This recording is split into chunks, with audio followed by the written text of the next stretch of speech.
In 1848, there were 15,000 Native Americans living in California. This was when Mexico owned California. Mexico did not give up any land to the foreigners. They didn't like immigrants living on their land. A Swiss immigrant by the name John Sutter came to California. He went to the Mexican government and tried to persuade them to grant him 50,000 acres of land. Sutter got his 50,000 acres of land. He sent a carpenter named James Marshall to the nearby American River to build a sawmill. One day, he was inspecting the river that was going through Sutter's sawmill. He stopped and said, "I reached my hand down and picked it up. It made my heart thump, and I was for certain it was gold." This is what started the California Gold Rush. The new discovery of gold led to thousands and thousands of miners going to California. These miners had the nickname of the 49ers.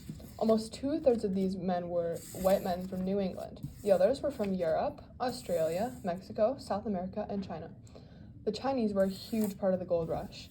They were very patient miners. They were used to very hard work. The Chinese would go to these already used mining sites where all the easy gold was gone. They took these played out sites and made profit out of them. The population of the Chinese grew rapidly after 1951. 1 in every 10 immigrants was Chinese. Americans grew very irritated with them as the popularity grew. This led to the Chinese getting driven out of the mines. They opened business in San Francisco and got the name of Chinatown. The mining camps they lived in were dangerous. There was lots of violence. They lived in tents along the river. They would spend their long days in ice-cold, knee-high water sifting through mud and dirt.